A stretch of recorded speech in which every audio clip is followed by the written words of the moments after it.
You hear that? You hear that? That's special.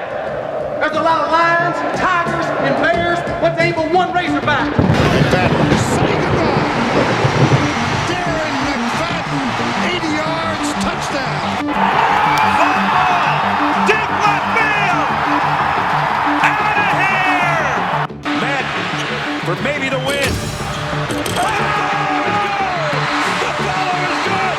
Arkansas in overtime. I think he just made SportsCenter again. Arkansas is in hog heaven. They won the first ever national championship.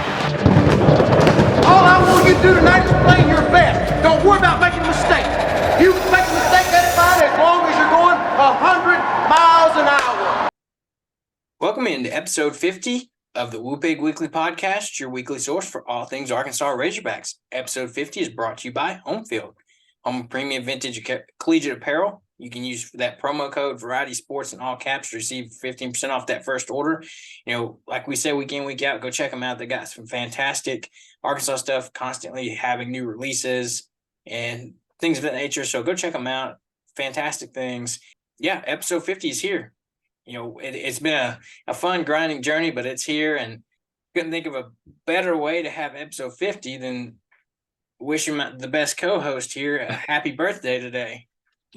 Crazy, man. I'm the big 2-9. One more year before I'm the downhill stretch of 30 and after. So I can still say I'm in my 20s.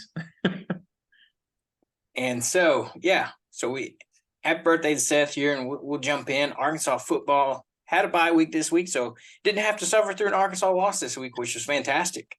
And hopefully they got some good prep in this week with switching up offensive coordinators.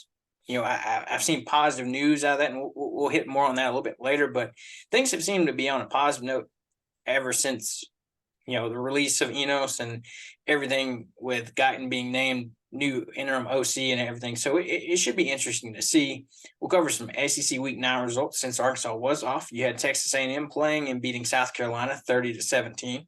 Georgia beats Florida 43-20. Auburn beats Mississippi State 27-13. Tennessee takes down Kentucky 33-27, and Ole Miss beats Vanderbilt 33-7. So nothing surprising there. You know, maybe Florida in a sense will be a little beaten up from that game against Florida. We can hope any advantage we can take, we'll get that. We would love it. But the big news this week is you got to talk about Arkansas basketball, where it was an exhibition game, but it sure didn't feel like it watching this game.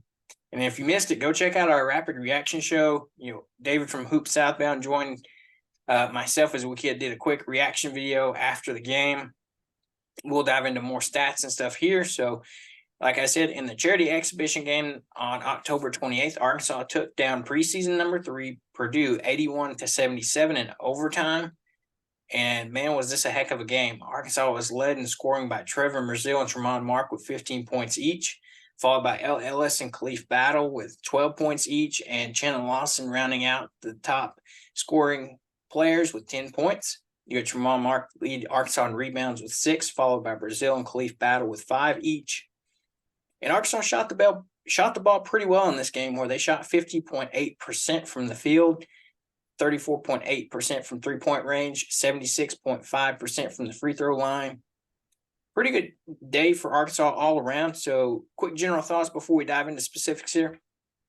Man, I thought the same thing. This was the one thing that sticks out to me from this matchup. We can talk stats here in a minute a little bit more, but just the main thing that really sticks out is just the feel for the game. So obviously Bud Walton was a sellout crowd. I think there's over 19,000 fans there. And for an exhibition game, that's unreal. Obviously it helps that it's number 3 Purdue coming into town. I think that was partly by design. I think the relief efforts that they were able to gather was phenomenal from this game. So all things were pretty cool there, and it created a really good environment for this game that made it feel like it was more than just a preseason matchup. And with that being said, I think that kind of spilled over into the way the coaches played their players, because it seemed to me like both teams left their starters in, or were playing more of their guys that they think are going to be their starters later in the year the majority of this game. I know Zach Edey was in a lot this game. We did a fantastic job getting him into foul trouble early on purpose. You could tell that was something that Musselman was doing by design. But, I mean, he was in the game.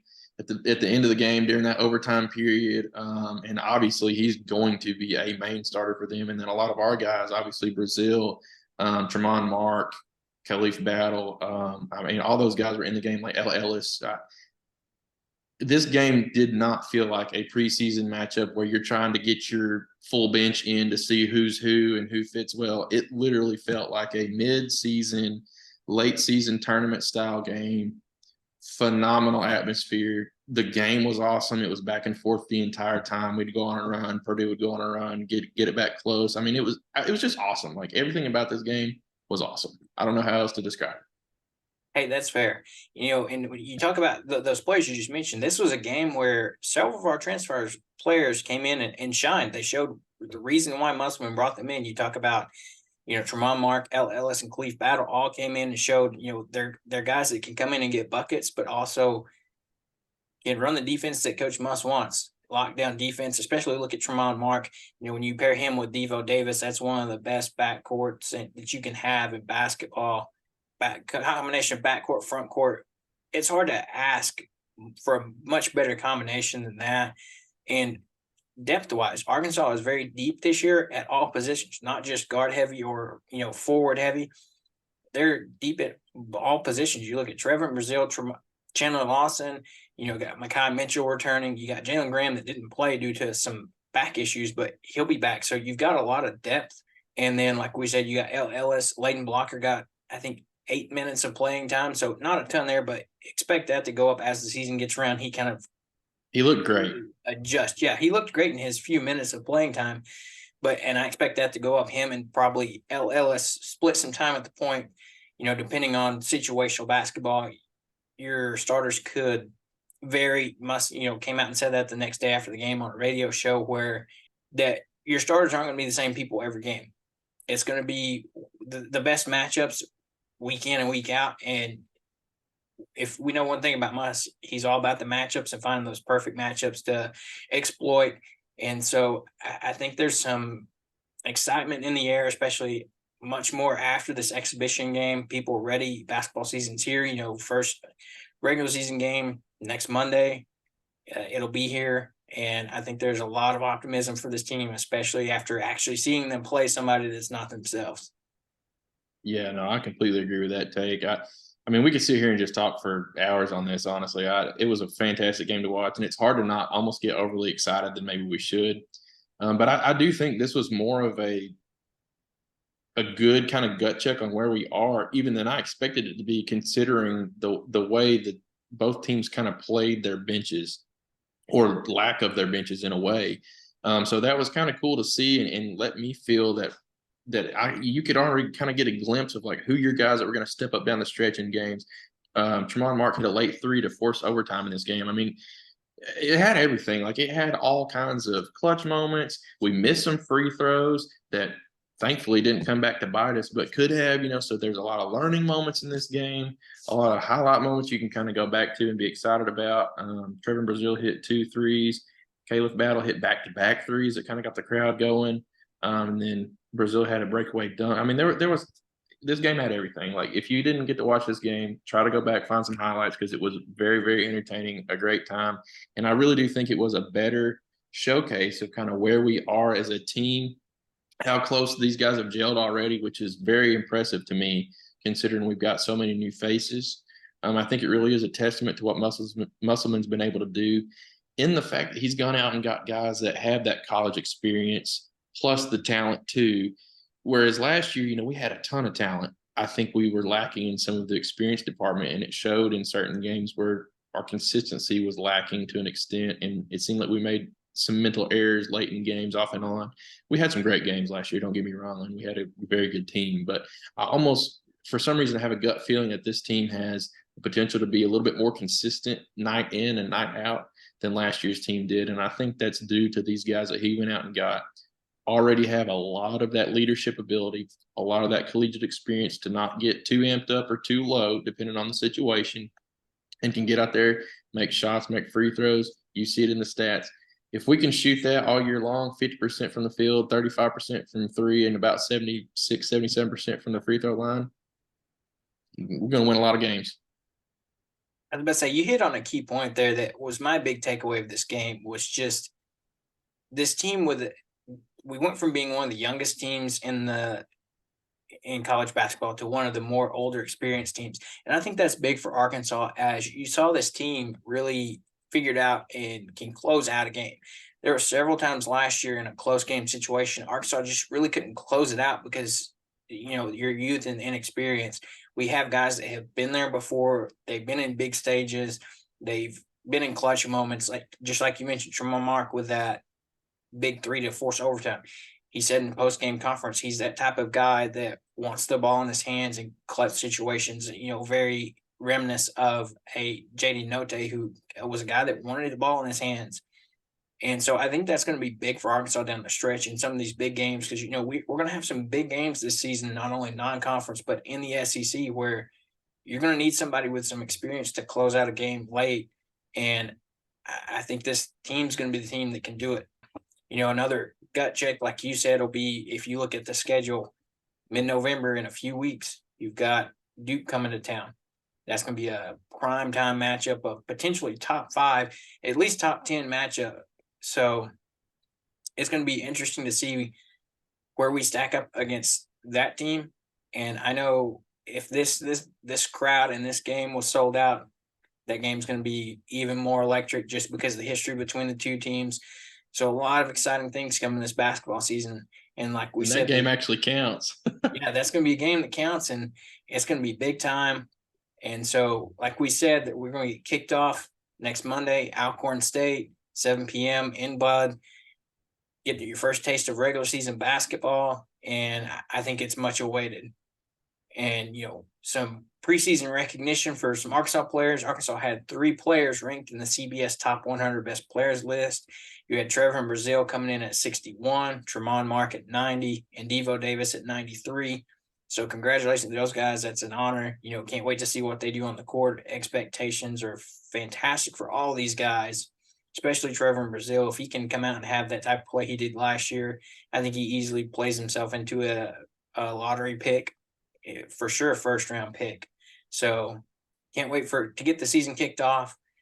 And then when you flip over to Arkansas women's basketball, unfortunately, we have junior Jersey Wolfenberger no longer with the team, will be entering the transfer portal. Kind of a surprise for this women's basketball team, as I think she was kind of expected to pick up a bigger role this year. Don't know what really happened to, put the situation into occurrence. So it'll be interesting if things come out later. So as of right now, according to the team website, she's no longer with the team, doesn't show up on the roster. So, we wish her the best wherever she goes. Hopefully it's nothing too serious about why she wanted to leave the team. Maybe she just saw there wasn't maybe going to be as much opportunity as expected. You really never know with these guys, and you can't be too hard on them at all. Yeah, that's a fair take. I think a lot of people jump the gun and are like, Mike Neighbors is falling apart. We're losing some of our better players, blah, blah, blah. And that's fair. I think Jersey Wolfenberger was good. If I remember correctly, she was actually a 5-star player coming in, or high 4. I can't remember specifically, but very, very high-rated player. But sometimes, things just don't work out, don't mesh correctly, between coaches and players. And it's not always the end of the world when that happens. So a lot of people are overreacting, in my opinion, right now to this news. And I would kind of wait to, I guess, pass judgment, if that's the correct terminology, until everything kind of comes out and makes sense. And as there's some more understanding on exactly the details on why this happened. But I still think that the women's basketball team has a lot of potential. But I do understand, some fans' concern around, I guess, the continued mediocrity of the women's basketball team, very similar to, kind of like a Mike Anderson style. We're never bad, but we're never as good as we should be. So we'll keep an eye on kind of how this season goes. Hopefully this isn't a testament to bad things to come, but we'll keep you on the loop on that. Yeah, that's very true. And so we'll wrap up basketball here. We'll take a quick break and we'll dive into some Arkansas soccer news. You know what I like? I like to be comfortable. I also love representing my favorite sports teams. And in the Clutch, I am able to have the best of both worlds. In the Clutch Apparel is your one-stop shop for all things sports. They have officially licensed gear from all your favorite teams and players from the NHL, MLB, NFL, and more. They have sports classic tees from yesteryear and beyond. Check out their full website in the link down below. When you enter the promo code Variety Sports, you get 10% off everything site-wide. Feel comfortable with your sports apparel and go over to their website now at endtheclutch.com. And don't forget to use our code Variety Sports to get 10% off. All right, we are back here, and a quick swimming and diving note before we jump into soccer. Arkansas fell to Stanford 161 to 133 in that meet. So first loss of the season, nothing terrible. They can bounce back from this. They got a meet coming up on Saturday on the road at Missouri State. So chance for a bounce back there, but we'll see what happens. So now we'll jump over to Arkansas soccer, where Seth will take you through some exciting things going on with Arkansas soccer as they finish up their regular season and headed to the SEC tournament. Yeah, very much so, man. So Arkansas soccer took on number 22 Mississippi State on the 26th. I think this was the final regular season match for the Arkansas soccer team. They got a win here, 1-0, so kind of a low-scoring matchup. Arkansas's lone goal in this game came from none other than B. Franklin herself, as she scored with less than 5 minutes left to play in the match. So kind of a tough-fought defensive game here where we were able to kind of scrape one by at the very, very end. And then with this win, Arkansas did secure the regular season title outright. So definitely kind of a win of note, if that makes sense, in the SEC. So great things are happening with this Arkansas soccer team, and that was a great way to kind of propel yourself into the SEC tournament, where we got started against Auburn on October 31st. We won this match 4-0 in the quarterfinals. Arkansas scored 2 of the 4 goals in the first half, with the first one coming off of foot of Morgan White. This was followed up by B. Franklin with a header off of a corner kick. And then we scored in the second half, starting off with a goal from Anna Potagil in the 62nd minute. That was her 50th career goal, so kind of a highlight goal for her there. And then freshman Kate Carter followed that up with her first collegiate goal to get us the 4-0 win here. So Arkansas will move on to play Mississippi State again in the semifinals as they eye another year at a finals appearance for the SEC tournament. So got a good matchup coming back up with Mississippi State. Already beat them once. It's kind of rough playing people back to back like that. They kind of have your number in a sense. They know what you like to do, but you also get the advantage of kind of knowing what they like to do as well. So I expect another really tough matchup with Mississippi State in this upcoming game. And then a couple of items of note here. B. Franklin was named SEC Midfielder of the Year, Co-Scholar Athlete of the Year, and named to the first team All-SEC. So getting a lot of accolades there for her stellar play pretty much the entire year, especially in conference play.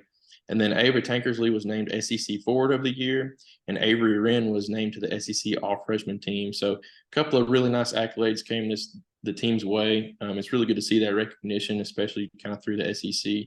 We've had a great year, honestly. I don't really know how else you could explain it other than that. And I'm excited to see if we can actually kind of take it all the way and win the finals this time. Yeah, that's for sure. Love these accolades. I think it just shows what kind of talent Colby Hale's got on this team and what he's able to put together. Like you said, fantastic match in the quarterfinals to get us to those semis where, like you said, we'll take on Mississippi State as we're trying to get to that finals again. It'll be interesting to see how this matchup goes. Like you said, we just played them less than a week ago. So it'll be interesting to see how we game plan them, how they game plan us, and how that match goes. Hopefully we can make it back to the finals, like you said, and get that win. That's kind of really evaded Arkansas over the elusive past several years. And so, but I think this is kind of what you expected with this Colby Hale team. Fantastic regular season, one conference loss, and we kind of got revenge on that against Auburn in this tournament, and a few losses at the beginning of the year as we were kind of trying to figure things out. But, like we said, down the stretch, Colby Hale was able to figure it out and put this talent that he's got together. And I think you're seeing the fruit of that now as they are in the semifinals, and can't wait to see where we go from there, but also where we land in NCAA tournament play as well. So we'll jump over to Arkansas volleyball as they bounce back from that loss against Kentucky with a win on the road at South Carolina, where they won 3-1. Then they followed that up with a road victory against number 19 Florida, where they swept the Gators 3-0. So hopefully we can stay on that trend and maybe get a win ourselves down in Florida. We'll talk about that here in a little bit, but it's not out of the realm yet. So Arkansas's next match will be on the road against Georgia on Thursday, November 1st, today. So they're playing here probably as we speak. So big things there for Arkansas volleyball as they continue their run there. Anna Hogue was named SEC Setter of the Week. So more accolades for Arkansas players as they keep up that high level of performance. And then we'll jump down here to, like we just hinted at it, the Arkansas at Florida preview. Arkansas will be taking on Florida November the 4th at 11 a.m. So another 11 a.m. game. But I think this game, you can say, has some optimism around it compared to the previous few games, just with changes that have went on. So in this game, Florida starts out as the 6-point favorite with an over-under of 50.5 points, similar spread as the Mississippi State game. As we know, there's some different changes that have went on since then, and we'll highlight that in a minute. But key players we're going to talk about for Florida is quarterback Graham Mertz. He's 6'3", 215 on the season. He's completed 195 passes out of 257 for a 75.8 completion percentage for 2,127 yards, 14 touchdowns, 2 interceptions, 46 carries for negative 91 yards and 3 touchdowns. So not a big runner. Don't have to worry about him on a ground threat per se, but he started out the season a little rough. I remember watching one of their game against Utah and just didn't look fantastic, but has really turned his season around, really takes care of the ball. That 14-2 touchdown interception rate is pretty good, along with that 75% completion rate. So he's taking care of the ball and slinging the ball. And then you jump over to their running backs. They've got a pair of running backs here that we'll watch out for. Montrell Johnson Jr., 5'11", 200, kind of your main back. The carries are nearly 50-50, but he's got the slight edge here with 94 carries for 520 yards and 4 touchdowns, 20 receptions for 142 yards and a touchdown. And then the other guy they've got lining up in the backfield is Trevor Etienne, 5'9", 205. And if that name sounds familiar, yes, this is the brother of Jacksonville Jaguars running back who played for Clemson. On the season, he's had 76 carries for 449 yards and 3 touchdowns. He's had 13 receptions for 88 yards. And then their biggest wide receiver threat, Ricky Pearsall, 6'1", 190, 50 receptions on the season for 718 yards. Has scored 3 TDs and has had 2 carries for 23 yards and 1 touchdown. So a few guys to watch out for here, but I'm confident with our defense and how they've been playing. They've gotten 2 extra weeks to game plan for these guys. So I'm not too worried about our defensive side of the ball in this game. I think they'll continue to do what they've done all season and have success and maybe minimize the damage that Florida does on the offensive side of the ball. And any quick thoughts here before we dive into some Arkansas news?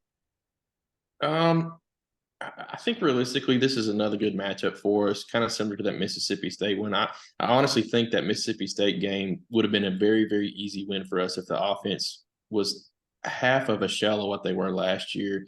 Our defense, has really turned a lot of things around and kept us in a lot of these games. And obviously they did quite well against Mississippi State. I think they've got a chance to do, decent things against Florida. I will give Florida credit. They have kind of turned a lot of their offensive woes around. Graham Mertz has kind of finally found himself, especially the last 4 weeks or so. They had a little bit of a rough game against Georgia because Georgia has really found themselves. They're starting to play like the number 1 team in the nation finally. And anywho, Florida's got a very potent offense compared to what we thought they were at the beginning of the year. So that is definitely something to kind of keep in the back of your mind that maybe, those first couple of weeks, they're not that same team. So that they have made some improvement, whereas, we haven't, at least on the offensive side of things. So I'm very curious to see how well, to your point, our defense is able to kind of make Graham Mertz's life hard, force some incompletions. He's got a very high completion percentage. That's the biggest thing that sticks out to me. Obviously, the touchdown to interception ratio is nice, but sometimes those ratios are a little bit misleading, especially if you have good balls thrown that are tip drill kind of interception that maybe make the quarterback stats look worse than they are. So I don't take too much off of that usually. It's that completion percentage that really sticks out to me. He's putting the ball where his receivers can catch it more often than not. And so that's definitely something we're going to have to try to inhibit, whether it's with pass pressures or just good cornerback play and safeties coming down on routes and things of that nature. We're going to have to find a way to have his completion percentage a good bit lower than that, or I think we're going to have a little bit of a tough game here. That's the biggest one that sticks out to me. I think we'll have a decent shot at stopping the run game. I don't think they're just a dominant rushing attack that we're not going to be able to at least, match up with pretty well from our defensive line and linebacker standpoint. So I don't want to say that those guys don't, give me a little bit concerned, but I do think we're going to match up fairly well on stopping the run. It's really, to me, that the biggest key is how well you can cover, man to man whenever you're in man, and then don't have zone breakdowns where you have busted coverages. That's what hurt us against Alabama, for example. And then can you get to the quarterback at least enough times to make him start kind of questioning himself and rushing some throws? Those are going to be the keys, I think, to keeping us in this game. Not going to say we're winning because who knows what the offense is going to look like, but I think the defense has got another good shot at least keeping us in this one. And if the offense can make any kind of strides, like everybody wants to believe is happening, obviously they've had practices closed to the public this past week, I think, just to try to have a little bit more focus and maybe some less negativity and things of that nature. I know they've reduced the playbook down by about 30% was reported. So try to make things a little bit simpler, try to find the things that work well and capitalize on those things. We can have, like I said, just a shell of last year's offense kind of show up in this game. We've got a great shot at keeping this one close, maybe pulling out a win.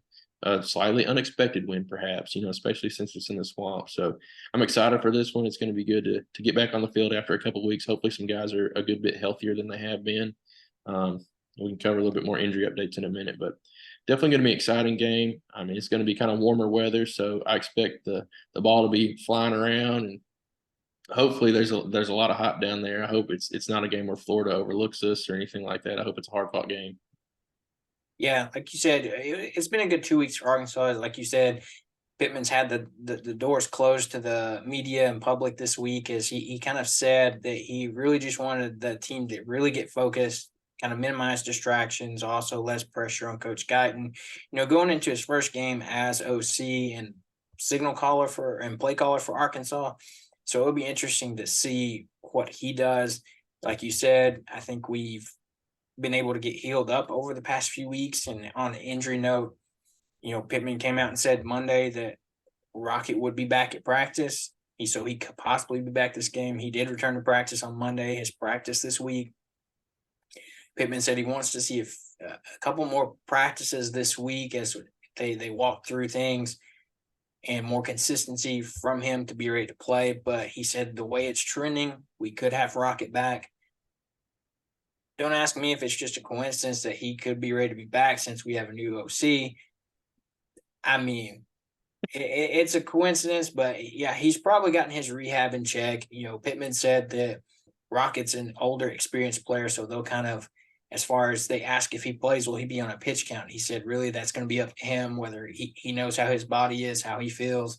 So if we get Rocket back, I think that's a big thing for Arkansas that can maybe add some juice to the offense. And like you said, reducing that playbook. I think back to the basics is where Arkansas needs to go right now. Figure out those things that worked, really improve on those things that do work, and then you can go from there.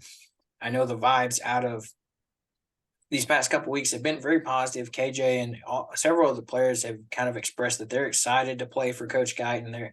The energy has really changed in just these couple of weeks, and that's maybe a little telling of kind of how things were under Coach Enos. He said, from KJ's perspective, with Coach Guyton being a former quarterback, he said that he's really laid back. He said he'll get with him whenever he makes mistakes, but he also stays laid back if everything's going fine. So KJ said that he really understands from playing that position how to really coach a guy like him. And so I think that's all positives that you like to hear out of a coordinator change, things being positive. Usually sometimes those aren't the best things in the world, but I think in Arkansas's favor, it's going to be good for this team, and let's hope they come out on a positive note, ready to go and bring the energy this weekend. Another injury news, Dwight McClellan will be available for this game. He was actually available for Mississippi State, but per Pittman in his press conference, he needs to earn playing time back. He was hurt for a few games there. Some of these younger guys stepped up, so it's more working his way back into the rotation, the lineup, and I have no doubt he will because he's one of our top DBs this season. So we'll definitely. Real quick, I'll jump in just real fast. I think that is a testament to how much improved this defense is, and some of the guys they went out and got in the transfer portal, and then like Jalen Braxton, for example, coming in as a freshman and being phenomenal. The fact that Dwight McLaughlin, who's arguably probably our best cornerback, is having to earn his playing time back now that he's healthy, that's a good thing. I kind of feel for the guy to an extent, but that's definitely a good thing to have on your team. That kind of situation happened where it's not like we're just itching and clawing to get somebody back because we've had such a fall off in talent since he's been out. That's not been the case for our defense. And I can't think of years past where that hasn't been a situation, or like Jalen Catalon goes out for the year and it is a huge, disparity in the guy that's coming up behind him from a talent perspective. So just wanted to kind of throw that in there just as another thing that you really got to be excited about, that we've got a little bit more depth on defense than we've ever had, especially at a kind of a higher talent tick rate. So it's a good thing to see that Dwight's having to kind of earn that playing time back instead of it just being, granted right back to him. So that's a good place to be in, actually. Yeah, I think it's a good dose of healthy competition. It's not like he was just benched because he was playing bad. He just got hurt. Guys stepped up, and when guys step up, I mean, like we said, earning that playing time back is not necessarily a bad thing. It just shows that we have depth, have talent that stepped up. So, I'm sure he'll be back in the rotation. We'll see him out there on Saturday, against, like we said, a pretty potent offense from Florida that has really developed through the season. And kind of going into our expectations, improvements from Arkansas in this game, Seth hit the nail on the head earlier. Defense needs to keep up the intensity they got, keep pressure on the quarterback, have really good DB play, have our linebackers flying around. I think Coach Williams and Coach Woodson are going to have this team ready. Like we said, the extra week to kind of prep will, hopefully it's not a case of over prep, but I don't think that's the case. These guys have been fired up all season playing for these guys. So I think it's going to be keeping up that intensity, and I think we'll see that. And like I just said, I'm interested to see the improvement under Coach Guyton. What does our play calling look like? Do we go back to more Brown-style offense? I personally think we will. I think that's what Pittman mentioned. He said he's not ruling out anything as far as going back to things that worked last year, things of that nature. I'm sure Coach Guyton will put his twist on different things of that nature. And so it'll be interesting to see how he decides to call this game, his first game. A big difference from Dan Enos, he will be on the sideline. So, he'll be able to communicate with these players hand-to-hand and face-to-face as they come off the field, be able to talk to them, hey, this position or this possession, here's what went wrong. Let's adjust these few things and get back out there next time and have improvement. So I think it'll be good to have him on the sideline there, especially to be able to work with KJ on what's working, what he's seeing, what's not. And so I think it's going to be an optimism thing. And then especially if Rocket's back, having him and KJ back together could surprise some people. Maybe that's something that Florida wasn't expecting. We don't know how Rocket's going to look. Hopefully he has his step and his cuts back. And so I think it'll be an interesting game, an exciting game. I personally am heading down south to that game. So it'll be my first time on the road to the Swamp, and it'll be an interesting environment to see how Arkansas shows up on the road after a tough stretch, coming off the bye week. Do these guys come out excited, full of energy, ready to go to war with Coach Pittman and Coach Guyton? I think one quick thing I'll add in here too, just kind of at the end of that is, everybody's kind of going to be watching Coach Guyton to see what type of improvements made. I don't want anybody to think that we're just going to have a sudden turnaround. However, I think if he's able to come out there and this offense is able to get a couple of touchdowns, I mean, you got to realize that is an improvement compared to kind of what we've seen the last couple of weeks. I think the Alabama game might have been a little bit of a fluke looking back, that we were able to score a little bit late on some of the possessions that we did. Maybe not. I really don't know, but I'm not going to say the bar's low for Coach Guyton, because I don't think that's necessarily the right way of phrasing it. But I think if he can come out there and just kind of, like we said, show some improvement, that we haven't shown all year. It seems like we've just ran the same plays with the same results, with the same acceptance of mediocrity kind of all year long. If we can come out here and kind of start to see a trend in the right direction, that's going to give a lot of fans a lot of hope. Obviously, this year is not going to have gone the way that anybody wants. We still have a chance to get bowl eligible, so that would be kind of cool if we somehow are able to do that. But I still think even if you go 6-6 and are bowl eligible, that's still somewhat of a disappointment compared to what a lot of fans I think expected or were hoping for. However, if you can start getting things going kind of back in the right direction, it's going to be kind of a better feeling that, hey, maybe we fixed the issue with the Dan situation and can kind of get back into having some momentum around the program and, kind of to Sam Pittman's phrase, make the state proud. So wish him nothing but the best. It's definitely going to be an exciting week. Yeah, this game has the chance to be very telling, especially on the offensive side, like we've said. How much of it was Dan offense didn't work? I think we're going to get to see. He's no longer here. So, is it really his offense, or are we just struggling to get things figured out? But I'm optimistic here. I think Coach Guyton comes in. Don't be overcritical on him. This is his first game as OC, play calling, all of those things. So, give him a little bit of slack. But I think it's hard to not expect any type of improvement just with how bad we've had, especially like that Mississippi State game. I think you got to say is a low offensively. When you only put up 3 points, that's just with the talent that's on this team is very disappointing. So it's almost hard to be that bad. Like, you know what I mean? Yeah, it's like you almost have to try to be that bad. But I know our guys are fighting. They're trying to do their best. So, hopefully they can get some good energy, get some good play on the road down here, and get some momentum started as we work towards finishing up the rest of the season. So as we start wrapping up tonight, upcoming events, Arkansas volleyball taking on Georgia right now. You got Arkansas soccer tomorrow in the SEC tournament semis versus Mississippi State. You got Arkansas football this weekend at Florida on the road at 11 a.m. Arkansas swimming and diving as on Saturday as well against Missouri State on the road. That will be at 11 a.m. as well. You have Arkansas volleyball taking on Mississippi State at home. That'll be November 5th at 3 p.m. You got Arkansas men's basketball with season tip-off versus Alcorn State on November 6th at 7 p.m. Then Arkansas women's basketball tip-off their season the following day versus Louisiana Monroe on November 7th at 7 p.m. So a lot of things going on. Arkansas basketball is here, so we're about to get a lot more excitement, a lot more news going on as football wraps up and we head, feet first into the deep end of Arkansas basketball. So, as we wrap up here, don't forget to like and subscribe to the podcast on Apple Podcasts and Spotify. Also, go like and subscribe to our YouTube channel. Putting out a lot of great content. Like I said, we had that rapid reaction to the Purdue win. We've got some cool interviews coming up in the next few weeks. So, a lot of big things happening around here. And thank you for listening to today's episode of Woo Pig Weekly. And we'll catch you right back here next week.